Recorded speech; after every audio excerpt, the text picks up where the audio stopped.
부동산 시장의 가격의 상승을 할 수 있는 어떤 요인이 되는 것들, 또 하락을 하는데 미치는 영향들, 뭐 이런 것들이 혼재되어서 지금 나오고 있죠. 점점 이제 가격이 정점을 찍을 거고, 찍고 나서 만약에 하락을 들어간다면 그때는 또 하락 요소 중심으로 많이 나올 거예요.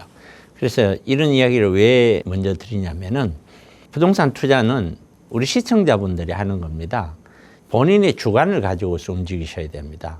다른 사람이 뭐라 한다고 해서 막 할 게 아니고, 얼마만큼 이게 합리적이냐, 얼마만큼 이게 좀 신빙성이 있냐, 이런 것들을 좀 충분히 공부를 하고 이해를 하시고 들어가야지, 그냥 그렇지 않으면 저 사람은 똑똑해, 그러니까 저 사람 말이 무조건 맞아, 이런 식의 어떤 결정은 좋은 것이 아니다, 이런 말씀을 꼭 좀 드리고 싶습니다. 저는 계속 이야기를 해왔습니다. 최근에 한 2달 됐나요? 그때부터 2차 하락이 될 것이라는 얘기를 계속해서 해왔습니다. 그 전부터도 하락은 얘기를 했고요.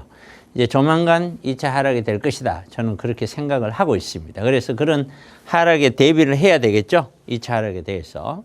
그 다음 두 번째는 여기 소액이라고 했는데, 이런 소액 투자를 다시 한번 고민을 하시기 바랍니다. 이 소액 투자가 어쩌면은 월세를 중심으로 하는 수익형 부동산이 될 수도 있고, 갭 투자가 될 수도 있는 거죠. 갭 투자냐 아니면은 월세 나오는 수익형이냐, 여기에 대해서 좀 고민하고 이해를 좀 갖는 시간이 필요하고요. 그 다음에 이 노후 투자가 정말 중요한데, 여기는 거의 대다수가 다 50대 중반 또는 초반부터 시작을 해서 60대일 확률이 높습니다. 그런데 이분들이 상담을 하거나 세미나를 해보면은 이 노후에 대해서 너무나 간단하게 생각을 하고 계세요. 이게 무슨 말이냐면은, 나는 노후에 둘 부부가 남을 거니까 이 둘 부부가 살면서 한 350만 원, 많으면 한 400만 원, 이 정도면 우리 두 부 노후 준비 다 됐어, 이런 식의 어떤 생각을 갖고 있는 분이 99.9%입니다. 그렇게 생각하시면 안 됩니다. 왜냐면은 우리가 지금까지 살아온 세상과 앞으로 살아갈 세상은 완전히 다른 세상이에요. 쉽게 얘기해서 부부간에 어느 한 분이 불편해지면은 나머지 분이 그분을 요양을 해야 돼요. 그 요양을 하지 못하면 어떤 현상이 빚어지냐면은 요양사를 불러야 되는데, 이런 요양사 한 사람당 지금은 뭐 300만 원 뭐 이렇게 얘기를 하죠. 향후에는 무조건 400만 원, 500만 원 안 주면 요양사 한 사람을 쓸 수가 없을 겁니다. 불가능합니다. 그거는 인원 자체가 할 사람이 없죠. 그 다음에는 만약에 그렇지 않고 요양원에 들어간다 하더라도 사실 누구나 다 요양원 들어가고 싶은 사람은 없습니다. 그런데 제가 저희들 부모님 제가 모시고 살 때만 하더라도 한 달에, 그거는 10년도 더 된 얘기입니다만은, 한 달에 그냥 30만 원에서 60만 원 사요. 4, 50만 원 이랬거든. 근데 지금은 그보다 훨씬 2배 이상 올랐고요. 향후에는 요양원에 들어가야 할 비용이 아마 제 생각에는 1인당 기본적으로 그 침대 하나에 가만 앉아 있어도 100만 원이 훌쩍 넘을 겁니다. 그것뿐만 아니에요. 각종 우리나라 인구가 줄어들므로 인하여 노후 생활이 엄청나게 힘들어집니다. 그렇기 때문에 물질적으로 노후 준비를 300만 원, 400만 원 있으면 된다는 아주 단순한 생각은 정말 위험한 생각입니다. 이제는 우리는 그렇게 생각하시면 안 됩니다. 그래서 미래를 충분히 이해를 하고 이런 노후 준비를 하셔야 됩니다. 서둘러서 하셔야 돼요. 많이 늦었습니다. 제가 아파트 2차 하락이, 아파트 가격 떨어진다고 제 19년, 20년대부터 구입하시면 안 된다고, 지금 현재는 올라가더라도 앞으로 떨어질 겁니다, 얘기할 때 아무도 안 믿었죠. 전부 다 올라간다고 하니까요. 그리고 떨어질 때는 제가 하루아침에 폭락하듯이 이렇게 수직으로 낭떠러지 가듯이 간다고 얘기할 때도 안 믿었죠. 그런데 21년도에 그렇게 됐죠. 그때 제가 뭐라고 얘기했냐면은, 그렇게 떨어지지만 다시 반등을 합니다라고 얘기를 했었죠. 이건 20년도부터 얘기를 해온 거예요. 제가. 반등됐죠. 근데 이 반등도 최고점 21년도 가격을 절대 넘어설 수 없다고 제가 수차례 걸쳐서 얘기했죠. 그리고 반등이 거의 끝점에 와서 지금 약간 수평으로 횡보하는 형태 가까이까지 왔죠. 결국에는 앞으로 제 생각은 아파트 2차 하락이 된다고 저는 보는 거예요. 2차 하락 무조건 돼요. 아파트. 2차 하락을 되는데 지금 반등한 시기에도 너무나 많은 사람들이 팔려고 내놨잖아요. 지금 반등한다는 것은 누군가 구입을 했기 때문에 반등을 했는데 구입하는 사람이 예를 들어 10명이라면 지금 물건은 20개가 나와 있어요. 어떻게 가격이 계속 올라가겠습니까? 불가능하죠. 2차 하락이 됐었을 때는 겪어보셔서 알겠지만 하락 시에는 내가 아무리 용을 써도 팔리지가 않아요. 사지가 않습니다. 왜? 매수하시는 분들의 심리가 완전히 식어버리는 거예요. 그러니까 팔 수가 없는 거예요. 그래서 어쨌든 하락에 대해서 대비는 하셔야 된다. 왜 2차 하락이라고 이야기하는지에 대해서 세미나 같은 데 오셔서 왜 당신은 가격이 하락한다고 보느냐. 충분히 좀 거기에 대한 의견을 듣고 싶다. 이렇게 접근을 하셔야 돼요. 그래서 얘기를 들어보고 여러분들도 고민을 하셔야 돼요. 제 얘기가 어느 정도 신빙성이 있는지 없는지. 그래야 여러분들에게 도움이 되는 거예요. 혹시라도 제 방송, 제 생각하고 다른 생각을 갖고 계시는 분은 쟤는 내 생각 달라 하고 쳐버리면 결국엔 여러분만 손해예요. 그래서 꼭 체크를 하셔라. 그리고 어떤 소액 투자의 개념 자체가 소액 투자의 대명사가 어떤 거냐면 이런 거예요. 첫째는 이게 갭 투자인데 재개발 같은 물건이 있고 둘째는 이게 정비사업에 대한 투자죠. 정비사업. 그리고 두 번째는 어떤 오피스텔이나 다세대 같은 어떤 소유 규모가 있고 세 번째는 월세를 나오는 수익형 부동산에 대한 소액 투자가 있어요. 근데 이 소액의 기준이 얼마냐라는 것인데 이렇게 오피스텔이나 다세대 갭 투자 얘는 서울에서 좋은 지역으로 1억이 안 들어가요. 지금은 잘 사면은 6, 7천만 원 갖고도 할 수 있는 것들이 있어요. 얼마든지 있습니다. 좋은 물건이요. 방 2개짜리 기준으로. 이런 기준인 반면에 재개발이나 정비사업 쪽에서는 이거는 1억으로 할 수 있는 게 아니에요. 제가 보는 데는 아무리 날고 기어도 좀 괜찮은 물건을 산다 하면 지금은 거의 한 3억대 이상씩 가야 되는데 그것도 장담은 못해요. 지역에 따라 다르겠지만은 뭐 모아주택 이런 데는 2억 안 주고도 살 수 있어요. 거의 얘들은 뭐 한 2억 뭐 이렇게 생각해야 된다라는 것이죠. 그 다음에 월세 나오는 거 얘는 천차만별이에요. 얘는 지역에 따라 달라요. 서울이냐 경기권이냐에 따라 다르고 금액은 제가 적으면은 대출을 이용하면은 또 충분히 돼요. 그래서 소액으로 할 수 있는 거는 이렇게 다양합니다. 그런 것들에 대해서도 여러분들이 이해를 하셔야 되겠고 그리고 마지막으로는 이 노후 투자. 아까도 제가 말씀드린다면 우리는 정말 노후를 그냥 단순하게 생각하시면 안 됩니다.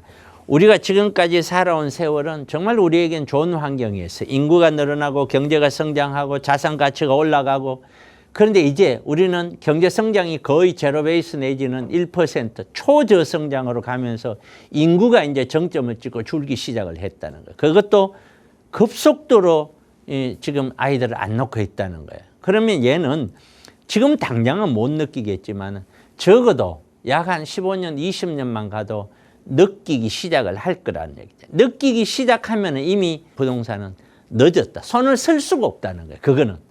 결국에는 지금 얘를 이해를 하고서 노후 대비를 해야 된다. 월세만 나온다고 노후 대비 되는 게 아니에요. 월세 400, 500 나온다고 노후 대비 다 했다. 절대로 그렇게 생각하시면 안 됩니다. 노후 투자를 어떻게 할 것인지 어느 정도의 목표를 긴장을 하셔야 됩니다. 충분히. 그 내용들을 저는 세미나 시간에 다룰 거예요. 1시간, 2시간 만에 끝나는 게 아니에요. 세미나가. 금요일 날, 토요일 날 하니까 오셔야 되고요. 제가 늘 마지막 시간에 이런 걸 보죠. 한 주간에 있었던 환경을 보는 거예요.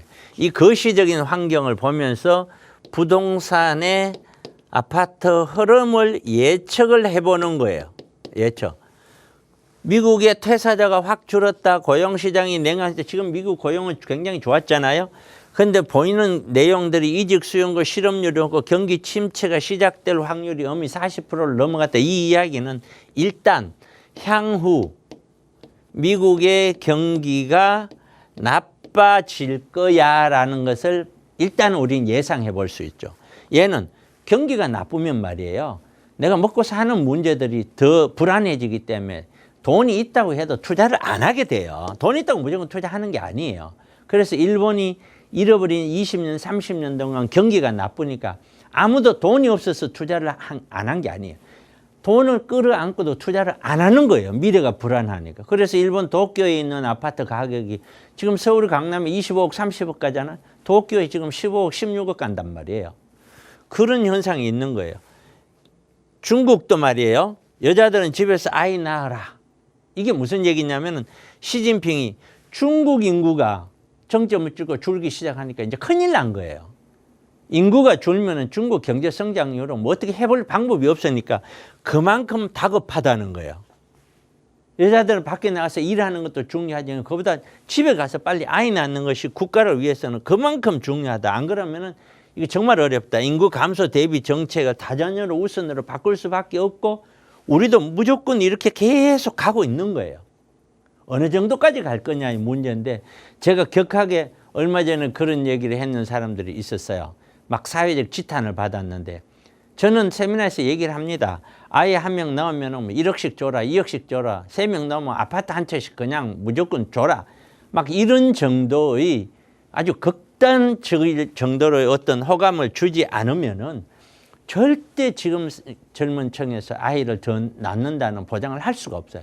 그분들 젊은 층들에게 어떻게 해주면 아이를 낳을 수 있는지 그분들에게 한번 물어보십시오. 그렇게 아이를 낳지 않는다면은 대한민국은 언젠가는 이 지구상에서 사라져요. 사라질 수밖에 없고 우리 시대의 후손들은 가난하게 살 수밖에 없어요. 방법이 없어요. 그거는. 한국은 삼고엔 금리, 환율, 물가에 무너지는 기업들은 법인 파산이 되는 게요. 개인 회생을 하는 것보다 더 추월을 해서 파산이 많답니다. 건설사 폐업이 2배가 늘었고요. 플랫폼까지 도산 위기에 있다. 한국의 경기가 뭐 수출을 했다 어쨌든 그거는 대기업 경기고요. 전체 경기는 굉장히 안 좋죠. 그만큼 심리가 똑같아요. 부동산 심리는 식을 수밖에 없다. 해외적으로 보더라도 한국을 보더라도 마찬가지죠. 부동산을 보면 미국은 공유 오피스의 대명사 위워크가 파산을 했답니다. 공유 경제 이게 오래된 것 같은데 10년도 더 된 것 같은데 제가 강남을 중심으로 해서 쉐어하우스를 할 때 저는 이거 부정적이라고 얘기했었어요. 그때 있었는데 나는 절대로 그렇게 생각하지 않는다. 자본주의에서는 돈을 우선인데 돈이 있다면 나는 절대로 내 혼자 같이 안 갖는다. 그렇기 때문에 얘는 성공하기 쉽지 않을 거다라고 얘기했는데 어찌됐든 파산이 났고 한국은 집이 안 팔려서 매매는 관망세, 입주 시장도 주춤, 집값 잡겠다는 문정부, 등록 임대 사업자만 잡았다. 세제 혜택 부활 법안은 국회에서 계속해서 하세요. 뭘 보더라도 부동산 가격이 올라갈 만한 것들이 특별한 뉴스가 없어요. 향후 부동산 시장은요. 세계는 냉전 시대로 가죠. 부동산은 2차 하락을 대비해야 되고 위험 요소를 줄여야 돼요. 위험 요소를 아파트를 덩어리를 계속 끌어안고 있다는 거는 투자로서 내가 살고 있는 집으로서는 어쩔 수 없는데 살고 있는 집도 마찬가지예요. 내가 있는 돈 없는 돈 다 합쳐서 거기다 돈을 넣었다면 그거는 엄청난 위험을 끌어안고 있는 거예요. 그게 만약에 가격이 떨어지면 내 자산은 그냥 떨어지는 거예요. 어떻게 할 수가 없거든요. 그러니까 늘 얘기지만 집이라는 자산 그보다 훨씬 중요한 것이 나머지 자산이에요. 나머지 자산. 그래서 이렇게 떨어진다고 해서 월세 나오는 것이 월세가 떨어지면 모를까 월세가 안 떨어지면 수익형 부동산은 가격이 떨어질 수가 없어요. 월세가 만약에 10억 주고 사는데 300만 원 나왔다. 그런데 월세가 떨어지지 않는데 그 가격이 9억, 8억, 7억 되나요? 절대로 안 되죠. 이게. 그렇기 때문에 지금은 위험 요소들, 각자 위험 요소들이 있을 거예요. 우리 시청자분들.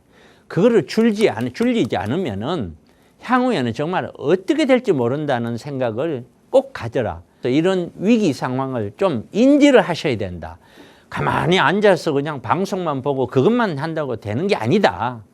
그래서 꼭 좀 이런 내용들을 인식을 해보면은 어딜 보더라도 향후에 아파트 가격이 계속 올라갈 만한 요소는 하나도 없어요.